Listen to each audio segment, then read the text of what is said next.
Now we will discuss here the first video of solution chapter, concentration expressing unit. Concentration means होता है amount of substance dissolved in solvent or solution. Solvent mass count कर रहे हैं, volume कर रहे हैं, इसलिए concentration expressing unit को हम लोग नॉर्मली दो ग्रुप में सब कैटेगराइज करते हैं, ग्रुप ए और ग्रुप बी। ग्रुप ए का मतलब amount of substance present in given volume of solution, यानी जो सॉल्यूट का अमाउंट रहेगा वो वॉल्यूम में डिसॉल्व होगा। That is for example density हुआ, डेंसिटी मींस हो गया मास अपॉन वॉल्यूम, ये मोलैरिटी हो गया मास अपॉन वॉल्यूम, नॉर्मेलिटी हो गया number of gram equivalent upon volume. That is group A. Group B की अगर हम लोग बात करते हैं तो amount of substance present in given mass of solvent, volume और मास, यहां सॉल्यूशन की बात हो रही है, यहां सॉल्वेंट की बात हो रही है, मास ऑफ सॉल्वेंट। और जैसे वेट परसेंट है, वेट परसेंट का मतलब अमाउंट को आप टोटल मास ऑफ सॉल्यूशन में डिसॉल्व कर रहे हैं। मोल फ्रैक्शन की बात कर रहे हैं, मोल फ्रैक्शन का मतलब अमाउंट को आप total mole number of moles का रिलेशन निकाल रहे हैं। मोलैरिटी की बात कर रहे हैं, अमाउंट को आप मास ऑफ सॉल्वेंट में डिसॉल्व कर रहे हैं। तो ये दो सब हेडिंग एक प्रकार से आप कह सकते हैं कंसंट्रेशन एक्सप्रेसिंग यूनिट की है, ग्रुप ए और ग्रुप बी। आपको अगर यहाँ पे ध्यान दीजिए, वॉल्यूम और मास दोनों का अपना अपना इंपॉर्टेंस है। दोनों जो ग्रुप ए के आपका ग्रुप ए का जो भी सिस्टम है, यहाँ पे ग्रुप ए के जितने भी सॉल्यूशन है वो आसानी से लैब में प्रिपेयर किए जा सकते हैं, क्योंकि वॉल्यूम है, वहां पे मास की बात नहीं हो रही। ग्रुप बी के जो है मास की बात हो रही है, तो mass in comparison to volume not is हो रही है। सीधे सीधे हम लोग कह सकते हैं इसका अपना सिग्निफिकेंस है, इसका अपना सिग्निफिकेंस है। वॉल्यूम टेम्परेचर डिपेंडेंट होता है, मास टेम्परेचर डिपेंडेंट नहीं होता है। तो सीधे सीधे हम लोग ये कह सकते हैं ये टेम्परेचर इंडिपेंडेंट वाले सारे जो है आपके पार्ट है, और ये टेम्परेचर डिपेंडेंट है। इनको हम लोग इंडिविजुअली अब डिस्कस करेंगे एक एक करके। अब हम यहाँ पे सबसे पहला आते हैं जो नॉर्मली आप ऑब्जर्व करेंगे, ग्रुप ए के मोलैरिटी, नॉर्मेलिटी को थोड़ा क्विक, इसलिए हम क्विक रिवीजन आपको कराएंगे, क्योंकि 11th स्टैंडर्ड में भी इसको आप पढ़ते हैं, 11th स्टैंडर्ड से ही पढ़ते हैं, तो थोड़ा क्विक चलते हैं जिससे चैप्टर जल्दी जल्दी कवर हो पाए। तो सबसे पहला है मोलैरिटी। मोलैरिटी की अगर हम लोग बात करते हैं तो मोलैरिटी को कैसे आप डिफाइन करते हैं, कैसे बताते हैं? मोलैरिटी को हम लोग सीधे सीधे कह सकते हैं number of moles of solute dissolve in पर लीटर ऑफ सॉल्यूशन, यानी किसी भी सॉल्यूट का कितना मोल आप 1 लीटर में डिसॉल्व करते हैं वही उसकी मोलैरिटी होती है। सीधे सीधे आप कह सकते हैं, और इसका फार्मूला हम सीधे सीधे आपका लिख दे रहे हैं, molarity is equal to number of moles of solute, number of moles of solute upon volume of solution, volume of solution in litre. अगर आप सीधे सीधे मोल को मास, मोलर मास में कन्वर्ट कर रहे हैं तो ये फार्मूला ऐसे भी लिख सकते हैं, mass of solute, mass of solute upon molar mass of solute, molar mass of solute into volume of solution. यहां कंडीशन ध्यान दीजिएगा, वॉल्यूम ऑफ सॉल्यूशन लीटर में है। अगर हम इसी को ऑब्जर्व करें, सॉल्यूशन को लीटर को एमएल में कन्वर्ट कर दें, तो ये आपका मोलैरिटी का जो फार्मूला हो जाएगा वो हो जाएगा mass of solute upon molar mass of solute into volume को अगर एमएल में ले लें तो ऊपर 1000 से मल्टीप्लाई कर देंगे। ये एक नॉर्मल फार्मूला हो गया जिसकी सहायता से हम लोग मोलैरिटी सॉल्यूशन का कैलकुलेट कर सकते हैं। ठीक है भाई। अब कुछ चीजें जो नॉर्मली हम लोग ऑब्जर्व करते हैं, कुछ इससे रिलेटेड चीजें हम लोग ऑब्जर्व करेंगे। कुछ इंपॉर्टेंट टिप्स देखिए। आपको मालूम है मोलैरिटी और वॉल्यूम का रिलेशन, मोलैरिटी और वॉल्यूम एक दूसरे, पहला देखिए, पहला रिलेशनशिप, मोलैरिटी जो है वॉल्यूम के इनवर्सली प्रोपोर्शनल, मोलैरिटी वॉल्यूम का इनवर्सली प्रोपोर्शनल है। अगर इस चीज को हम लोग ऑब्जर्व करें तो सीधे सीधे हम लोग जानते हैं volume directly proportional to temperature, volume is directly proportional to temperature, it means molarity and temperature are also inversely proportional to each other. तो सीधे सीधे हम लोग ये कह सकते हैं कि मोलैरिटी और टेम्परेचर जो है इनका रिलेशनशिप आप देखिए, अगर आप टेम्परेचर बढ़ाएंगे तो मोलैरिटी डिक्रीज करेगी, अगर आप टेम्परेचर बढ़ा रहे हैं तो मोलैरिटी डिक्रीज करेंगे, अगर आप टेम्परेचर घटा रहे हैं तो मोलैरिटी इंक्रीज करेगी। This one is the first. दूसरा इसके बारे में देखिए, दूसरी चीज क्या बता रहा है, इसका मतलब सीधे सीधे हम लोग इससे कह सकते हैं molarity is a temperature dependent, molarity is a temperature dependent, molarity temperature dependent हो गया। अब दूसरी कंडीशन, अगर मान लीजिए दो अलग अलग सॉल्यूशन है, दोनों की मोलैरिटी अलग अलग है और दोनों का वॉल्यूम अगर हमें मालूम है तो उसके लिए हम लोग फार्मूला यूज करते हैं M1V1 is equal to M2V2। अगर इसमें से कोई भी अननोन है, M2R, M1 अननोन है, can be calculated, can be calculated. इसके बाद हम लोग ऑब्जर्व करेंगे, अगर सपोज करिए दो अलग अलग मोलैरिटी के सॉल्यूशन को आपस में मिक्स किया जाए, दो अलग अलग मोलैरिटी के सॉल्यूशन को आपस में मिक्स किया जाए तो मिक्स करने के बाद जो रिजल्टिंग सॉल्यूशन होगा उसकी मोलैरिटी कैलकुलेट करने का, यानी मोलैरिटी ऑफ सॉल्यूशन अगर हम लोग ऑब्जर्व करें, molarity of solution can be calculated M1V1 plus M2V2 is equal to M3V1 plus V2। मतलब दो अलग अलग सॉल्यूशन जिसकी मोलैरिटी दोनों की अलग अलग है, दोनों का वॉल्यूम अलग अलग है, उन दोनों को जब आपस में मिक्स करेंगे तो रिजल्टिंग वॉल्यूम जो होगा यानी वॉल्यूम बढ़ेगा, V1 V2 जुड़ गया, V1 V2 जुड़ गया, M3 जो है ये मोलैरिटी ऑफ रिजल्टिंग सॉल्यूशन है, तो यानी M3 को कैलकुलेट करना है तो आप M3 कैलकुलेट कर सकते हैं M1V1 प्लस M2V2 अपान V1 plus V2। Resulting solution की मोलैरिटी को हम लोग इसकी सहायता से कैलकुलेट कर सकते हैं। This is the molarity, about the molarity. इसके बारे में आपने इतनी चीजें ऑब्जर्व किया। इसके बाद नेक्स्ट आए हम लोग ऑब्जर्व करेंगे नॉर्मैलिटी।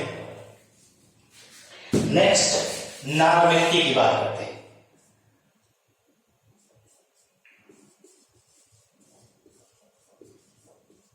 नॉर्मैलिटी को कैपिटल N से डिनोट करते हैं, नॉर्मैलिटी को कैपिटल N से डिनोट करते हैं और नॉर्मैलिटी को डिफाइन करते हैं नंबर ऑफ ग्राम इक्विवेलेंट डिसॉल्वेंट पर लीटर ऑफ सॉल्यूशन। जैसे अभी आपने मोल की बात की थी, मोल को आपने काउंट किया था, यहां मोल ना लेकर के नंबर ऑफ ग्राम इक्विवेलेंट को हम लोग काउंट करेंगे। नंबर ऑफ ग्राम इक्विवेलेंट को निकालने के लिए हम लोग सीधे सीधे जो मोलर मास मोल में यूज करते थे, यहाँ इक्विवेलेंट मास यूज करेंगे। कैसे कैलकुलेट करते हैं इक्विवेलेंट वेट या इक्विवेलेंट मास, उसको भी आपसे चर्चा करेंगे। पहले ही नॉर्मैलिटी को लिखते हैं। तो हमने आपसे क्या कहा, number of gram equivalent dissolving per litre of solution, that is called normality. Number of gram equivalent dissolving per litre of solution, that is called normality. Normality का फार्मूला जो होगा वो number of gram equivalent upon volume of solution in litre. Number of gram equivalent upon volume of solution in litre. अगर इसी चीज को आप observe करें, ग्राम इक्विवेलेंट निकालने की बात हो रही है, तो number of gram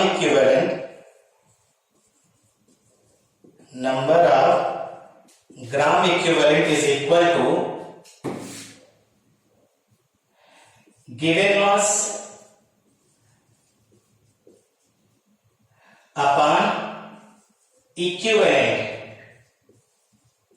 mass. Given mass upon equivalent mass, ठीक। Given mass upon equivalent mass की बात करते तो अभी यहां पे हम लोग काउंट करेंगे इक्विवेलेंट मास के बारे में।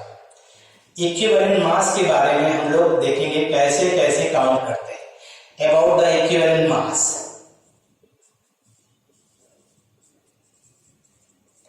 इक्विवेलेंट मास हम लोग आप एसिड, बेस या साल्ट किसी का भी कैलकुलेट करना हो इक्विवेलेंट मास, तो सबसे पहले हमको इसका मोलर मास मालूम होना चाहिए।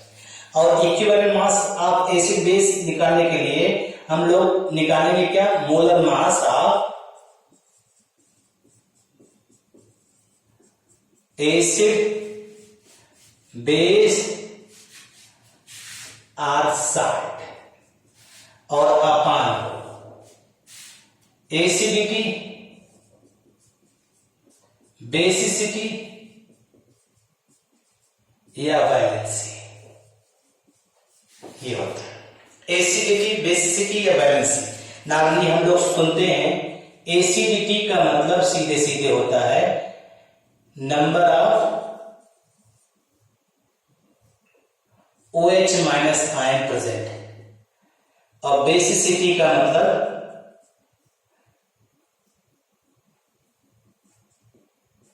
Basicity number of H plus ion. Valency जो चार्ज अपीयर होता है, charge appeared by an ion, ये दिखाई देगा आपको। अगर इसी चीज को हम लोग बात करें, इक्विवेलेंट मास किसी भी एसिड, बेस या साल्ट का हम लोग इससे कैलकुलेट कर सकते हैं। कैसे, इसी चीज को हम लोग यहाँ पे आंसर करेंगे और देखेंगे कैसे क्या होता है। जैसे हम कुछ एग्जाम्पल लेते हैं, उसी की सहायता से आपको समझाने का प्रयास करते हैं। जैसा कि फॉर एग्जाम्पल लेते हैं H2SO4। नॉर्मली अगर आपने कहीं भी पढ़ा होगा तो H2SO4 को पढ़ा जाता है। H2SO4 is a dibasic acid, dibasic acid. इसका मतलब है, अगर इसका स्ट्रक्चरल फार्मूला आप देखेंगे, स्ट्रक्चरल फार्मूला देखेंगे तो इसमें 2 OH पाए जाते हैं, 2 OH इसमें पाए जाते हैं। 2 single bond OH group present होने की वजह से ये डाइबेसिक एसिड होता है।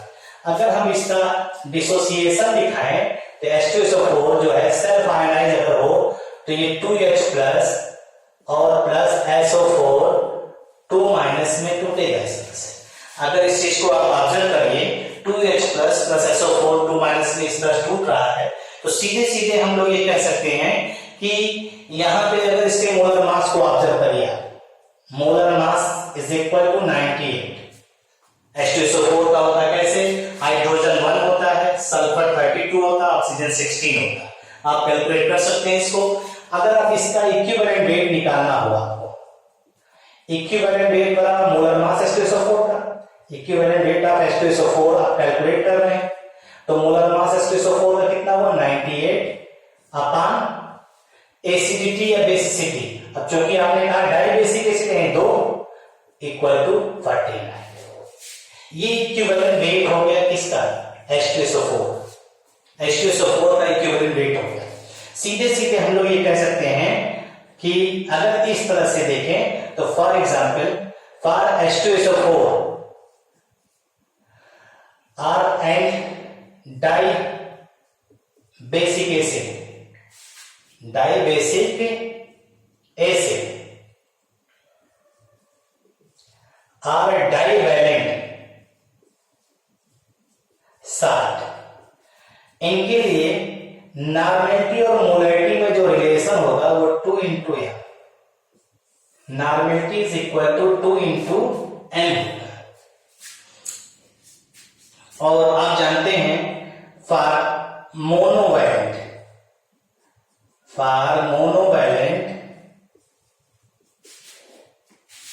एसिड, बेस या साल्ट के लिए मोलर मास जो होगा वो इक्विवेलेंट मास के बराबर होगा।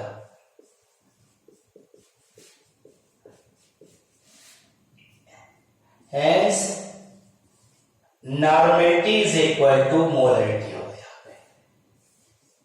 नॉर्मेलिटी और मोलैरिटी हो गया। जैसे आपने कहा for example HCl, HNO3, NaOH, acetic acid, NaCl, KCl etcetera. इसी तरह से हम लोग नॉर्मेलिटी और मोलैरिटी में रिलेशन कैलकुलेट कर सकते हैं, और इसी तरह से हम लोग डिफाइन भी कर सकते हैं इस सब चीजों के बारे में क्या कैसे है। ओके, नेक्स्ट,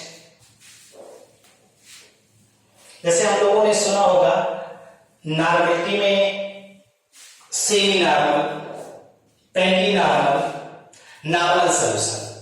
नॉर्मल सॉल्यूशन का मतलब वन नॉर्मल, मतलब normal solution, one normal solution. जैसे आपसे कहा जाए कि वन नॉर्मल सॉल्यूशन का मतलब, तो आपको बताना पड़ेगा किसका, वन नॉर्मल सॉल्यूशन किस सॉल्यूट का है। वैसे नहीं तो 1 gram equivalent of any solute dissolve in 1 litre of solution, that is called normality या वन नॉर्मल सॉल्यूशन। इसी हिसाब से हम लोग इसको सीधे सीधे डिस्कस कर सकते हैं। ठीक है भाई, अब नेक्स्ट आइए, नॉर्मल के बाद हम लोग ऑब्जर्व करेंगे डेका नॉर्मल। डेका नॉर्मल क्या है, नॉर्मेलिटी जिसकी 10, ऐसे सेंटी नॉर्मल, ठीक, ऐसे डेसी नॉर्मल, नॉर्मेलिटी जिसकी 1/10 है। इस तरह से तमाम नॉर्मेलिटी वाले सॉल्यूशन आएंगे, इसको आप डिस्कस करिएगा, ऑब्जर्व करिएगा। नेक्स्ट आइए, थर्ड वन है molarity. Molarity small M. Small M की अगर हम लोग बात करते हैं तो स्मॉल एम के बारे में कहा जाता है कि number of moles of solute dissolving per KG of solvent. यहाँ अमाउंट ऑफ सॉल्वेंट लेना, अभी तक आपने जो क्वांटिटी पढ़ी उसमें आपने वॉल्यूम ऑफ सॉल्यूशन कंसीडर किया था, यहाँ अमाउंट ऑफ सॉल्यूट की बात हो रही है और वो मास ऑफ सॉल्वेंट में डिसॉल्व कर रहे हैं। इसे हम लोग सीधे सीधे कह सकते हैं कि number of moles of solute dissolving per KG of solvent, that is called molarity. और मोलैरिटी को हम लोग सीधे सीधे ऑब्जर्व कर सकते हैं। मोलैरिटी इज इक्वल टू होता है number of moles of solute upon mass of solvent in kilo, या इसी को सीधे सीधे नॉर्मेलिटी को, मोलैरिटी को हम लोग काउंट कर सकते हैं। मोलैरिटी बराबर हो जाएगा mass of solute upon molar mass of solute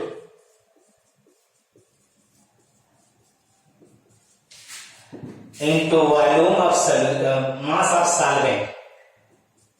mass of solvent अगर ग्राम में कर दे नीचे तो इन ग्राम, तो ऊपर हो जाएगा क्या 1000। ये हो गया आपका। इस चीज पे अगर आप ध्यान दीजिए तो लगभग आपको मोलैरिटी कैपिटल से रिलेटेड है, बस यहाँ पे अंतर क्या है, यहाँ वॉल्यूम वहां यूज करते थे, यहाँ मास ऑफ सॉल्वेंट यूज करते थे। यहाँ ग्राम में, वहां मिलीलीटर में था, बाकी फार्मूले में कोई चेंज नहीं है, लेकिन इसकी वजह से इसका जो नेचर है वो चेंज रहता है। वहां पे आपने ऑब्जर्व किया था कि मोलैरिटी जो होता है, मोलैरिटी कैपिटल एम जो होता है वो टेम्परेचर डिपेंडेंट कि मोलैरिटी जो होता है वो टेम्परेचर इंडिपेंडेंट होता है। किस हिसाब से आप इस चीज को कह सकते हैं, जैसे हमें मालूम है मोलैरिटी जो होता है वो वॉल्यूम पे डिपेंड कर रहा है और मोलैरिटी जो है वो मास पे डिपेंड कर रहा है। मास एक्चुअल में टेम्परेचर इंडिपेंडेंट होता है, इस वजह से स्मॉल m जो होता है वो टेम्परेचर इंडिपेंडेंट होता है, independent, because mass independent of temperature. ठीक है, मास इंडिपेंडेंट ऑफ टेम्परेचर। हमने क्या कहा, मोलैरिटी मास पे डिपेंड कर रहा है, मास टेम्परेचर के इंडिपेंडेंट है। इसका मतलब जब मास टेम्परेचर के इंडिपेंडेंट है तो मोलैरिटी भी टेम्परेचर के इंडिपेंडेंट होगा। तो सीधे सीधे हम लोग कह सकते हैं, अगर लैब में सोल्यूशन बनाना हो, आपको सोल्यूट या कहिए लैब में प्रैक्टिस करने के लिए सोल्यूशन बनाया जाता है, तो जो सोल्यूशन बनाना है उसे अगर हम लोग मोलैरिटी के रेस्पेक्ट में बनाएं, तो चाहे हम ठंडक में बनाएं, चाहे गर्मी में बनाएं, चाहे बरसात में बनाएं, उसके कंसंट्रेशन में कोई भी चेंजेस हम लोग ऑब्जर्व नहीं करेंगे, क्योंकि जो कंसंट्रेशन ठंडक में रहेगा वही कंसंट्रेशन हमें जो है गर्मी में भी दिखाई देगा। तो इस तरह से केमिकल का जो एक प्रकार से कहिए जो मिसयूज होता है या जो खराबी होती है वो भी रुक जा सकती है, और इसीलिए मोलैरिटी को बेटर कंसंट्रेशन एक्सप्रेसिंग यूनिट माना जाता है। That's why molarity is better concentration expressing unit. Better concentration expressing unit. Better concentration expressing unit. अगर हम लोग इसी को कुछ ऑब्जर्व करें तो यहाँ पे सीधे सीधे हम लोग ले सकते हैं कुछ एक यूनिट्स हैं जो एक दूसरे से रिलेटेड है, जैसे मोलैरिटी और रिलेटेड है मोलैरिटी से। तो आइए देख लेते हैं थोड़ा सा फार्मूला बेस्ड।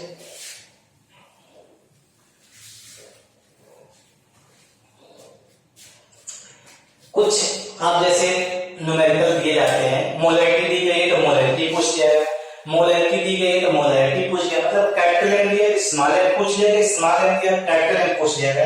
तो बहुत से स्टूडेंट बहुत परेशान होते हैं, या आप कभी कंपटीशन का एग्जाम देने जाते हैं तो उसमें कैलकुलेशन में काफी समय लगाते हैं, इधर उधर कैलकुलेट करते हैं, तो आप डायरेक्ट फार्मूले का इस्तेमाल करके भी आप कर सकते हैं, इसमें भी कोई दिक्कत नहीं। ये फार्मूला देखिए, इससे molarity related to capital M